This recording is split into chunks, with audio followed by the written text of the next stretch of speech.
Ladies and gentlemen, welcome back to Rwandan world.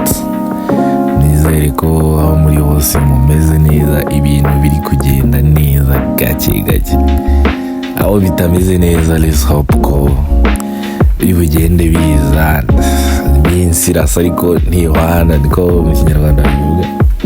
Umunsi bishobora kuba biri gucamo, ejo bikanga, ejo bigakunda, anytime call ishobora kuza, ibintu ugasanga bigiye ku rundi rwego, bibaye byiza kurushaho, kandi nicyo nakwifuriza na buri muntu ko ibintu bye bigenda neza kuruta uko birona.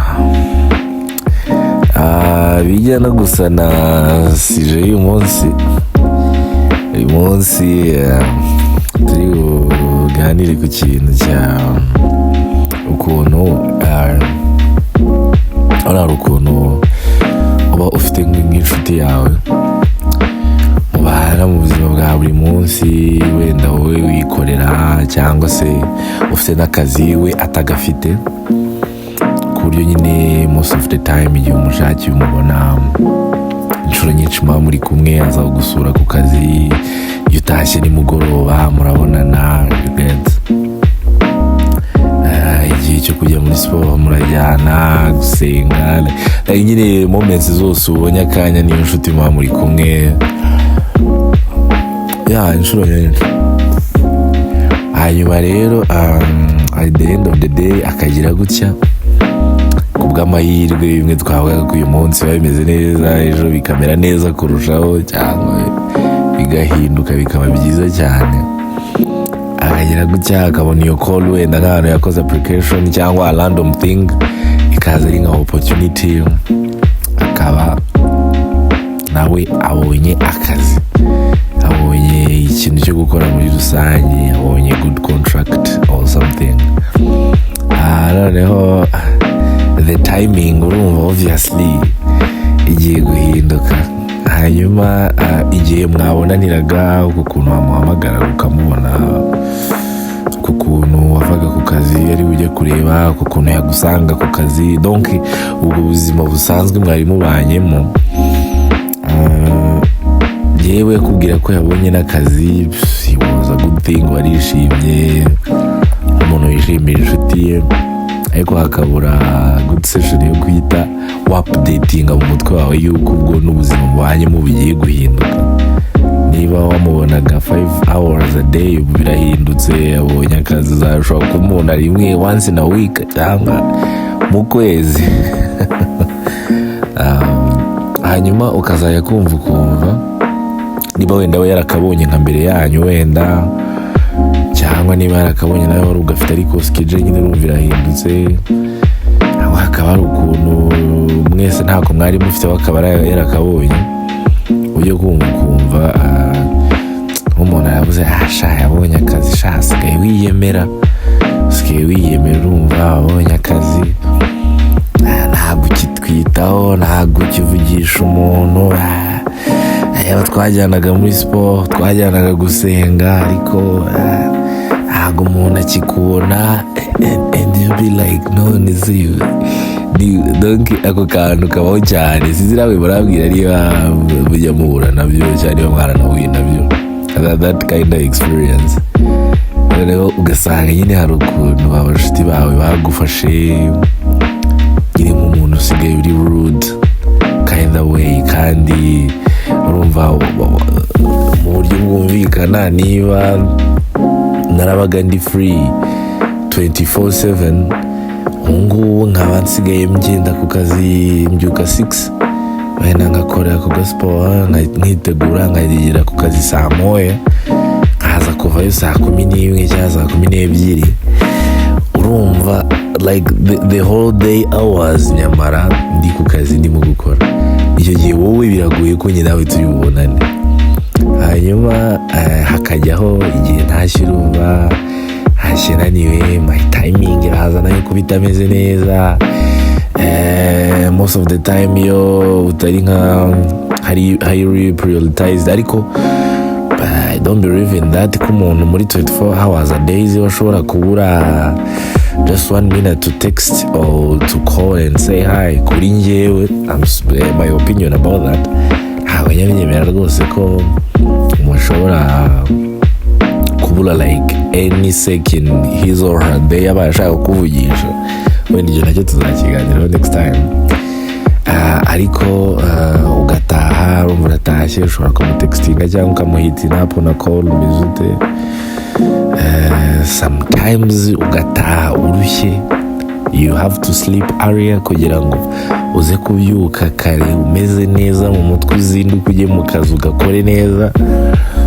Noneho umufuti wawe we kubera aba ari free like all the day, cyangwa kuko schedule itigeze ihinduka, he is or she is there waiting for you to keep on being nkuko mwari mumeranye, mubonane every second, mubonane every day, mujyane muri sport, mujyane gusenga, kandi wowe ibintu byarahindutse totally. We ariko ntahite agira uko kuntu kubya-updating mu mutwe, avuga rero this is not going to be the same anymore, ntabwo bizongera kugenda nk'uko byagendaga. Uko byagenda kose niyo umuntu yagerageza to be there for you, ariko biragoye ko byamera neza 100% nk'uko mwari muberanye. Ugasanga rero bitera iyo misunderstanding, bitera iyo conflict. Umuntu yaboneye akazi se shaho ndacyamubona like nyine biragoye ko wamubona kubera asigaye ari muri duties, azinduka agenda ataha ijoro, even the schedule obviously reka nabyo tubivuge wenda no ku kazi yahuye n'izindi nshuti nshyashya kandi bari active, bahora bavugana, bahorana nazo, agomba kuhereza your timing. The pressure of the family though is going to matter. Umuryango yo ubaye busy, umwanya muto ubonye bihita uhinduka wa family thing. Wa mushuti ugasanga rero ntabwo mukigetinga connected nk'ukuntu byari cyangwa nk'ukuntu we yabishakaga, akaba aribwo rero akora iyo translation yo kuvuga ngo yabaye rude man, Asigaye yiyemera. Ibyo tubibona ukuntu Asigaye yiyemera. N'ubushize naramuhamagaye si yanyitaba, n'igihe amamagara tuvugana iminota 5 ahita ambwira ngo ararushye, ngo ntabwo ngo arumva ngo atameze neza, ngo ntabwo twavugana, like ukumva yabigize a big deal, cyangwa nka complex thing nyine, ukuntu amubwira ati rero ndarushye mana, urumva mvuye mu kazi, so I have to get to bed kubera mba ndi guzinduka. That thing ukumva ntabwo we yabifashe nka good thing yakabaye yishimira, yakabaye anagufasha wenda ahubwo into the stuff you don't get a time to do, yakabaye ari happy that the things have changed, wenda hari ubundi buryo mugiye kubanamo kandi bitagomba kukugira iyo complex mu mutwe we cyangwa ku mutima, ku buryo friend zone cyangwa friendship mufitanye ihinduka. Get he or she got an opportunity wakabaye uhamubera ahubwo, ariko it's not even kuvuga kuba warabaye jealous nko kuvuga ko wamugiriye ishyari, ahubwo hari ukuntu bibaho umuntu ntahite updating ibyo bintu mu mutwe, kubwo nyine gahunda ukuntu mwazipangaga n'ukuntu mwabonanaga bigiye guhinduka, ku buryo nyine ukumva hari ukundi kuntu byarangiye bifashe, aribwo nyine nk'ibyo nahereyeho rimwe na rimwe bihindurira inyito, akavuga ntuza Asigaye yiyemera, ntuza ntakima umwanya, Asigaye ameze nkaho he or she don't care. Ariko wareba nyamara wakabaye umwumva schedule yarahindutse, hari ibintu byinshi byiyongereyemo bitabagamo, clouds, abantu babana barahindutse, hiyongeyemo abandi bantu, inshingano you get, bari kubazwa raporo buri munsi, cyangwa urumva kongera for it to be the same is not going to be that easy, ku buryo umva ko ibintu bigiye kwita bikomeza as if nothing happened, nkaho nta kintu baracyari inshuti n'ibyo, ariko hari ukuntu ubuzima bwe buhindutse, hari ubundi buzima agiye kubamo, ejo agira atya aba upgraded, agire gutya abone another chance, another opportunity, agira gutya atagira abone ku mafaranga, asigaye ngo yambara gutya, nsigaye mbona amavideo yagiye out kandi atangiye kandi ari njye twajyanaga. Sometimes it's not even forgetting, hari vari buriya umuntu agira mu mutima w'undi, even into his or her mind. Ntibivuze ko nk'uko nabivuze before, hari abandi bantu biyongereye mu buzima bwe, hari inshuti ze zindi yabonye akeneye guhereza attention, kandi umwanya wawe kuba haje izindi inshuti mu buzima bwe nta hantu bihuriye no kuvuga ko ubaye repressed. You have your place, you have your value, ariko bidakunze ko iyo treatment iri direct nk'ukuntu uri kwitekereza. So sometimes we need to understand our friends, tukadmitinga, ukabibona ko schedule yarahindutse, ukabibona ko ubuzima bwe yari asanzwe abamo atari bwo akibayemo, ukihanga ukakira izo mpinduka, ugashaka ahubwo the proper way you can do that. Binakuyeho ko nanone ahantu ashobora kuza kumbwira ati byihorere yudana, like most of the times hari n'igihe bibaho ko, I mean some not most, sometimes hari igihe bibaho ko umuntu wagira that chance, that opportunity, iyo rudeness ikabaho, akaba yakibagirwa n'abantu birirwanaga, agahita bishyira ku rundi rwego, akiyemera or something. Gusa nabyo numva ari it depends on the personality though. Umuntu ashobora no kuba asanzwe yakwiyemeragaho nubwo mwari muri kuri same level, but aho most of the things birakura iyo umuntu afite umutima mwiza wo kubana n'inshuti ze, like usually mu buzima busanzwe, ntabwo the chance yabona ariyo yahindura his or her personality biri direct. Bitakoye ko wenda ashobora kuzagira ikintu kimuhindura, ariko to change the personality ahanini biragoye. So that people, we have to learn to understand our friends. Umushuti wawe yavuye hano yagiye kwiga hanze, ntabwo bizakunda ko mukomeza kuvugana nk'uko mwavugana. Admit the change. Aho yagereye Canada se, niyo umuhamagara saa 9 z'ijoro iwabo aryamye, wowe nibwo you thought of calling. You cannot even schedule ugatereka zo guhamagara amasaha 10 niyo avuye mu kazi cyavuye ku ishuri, uricara ukavuga remi call kubera ari umushuti wanjye agomba kunyitaba.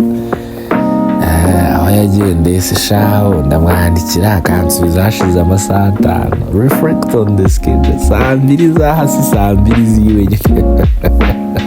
You called in the you call it in the wrong time, like how wenda yarari around cyangwa yarari muri class. You don't even have the ushaka kugira amatsiko mubaze se like how is the schedule there, say what is the right time to call, like ukamumenya, like you wanna keep on treating the things as byari bimeze. Change in life zihoraho, all we need is to learn to live with the changes and admit, cyane ku nshuti zacu, ku bavandimwe bacu, sometimes ntago ari rudeness, ntago akwanze, ntago kwiyemeyeho, ahubwo ni wowe uri gucompleting ibintu, like ni wowe uri kuguzana iyo complex, kandi ihereye mu mutwe no ku mutima wawe, ibintu ushobora kwakira ukabibamo neza, mukagendana neza, ukaba supportive, you know, mukabana nyine ukemera ko schedule hindutse, ahubwo ukiga kuyibamo no kwibanamo nawe. I hope ko hari most of you ibyo bintu biba byarabayeho.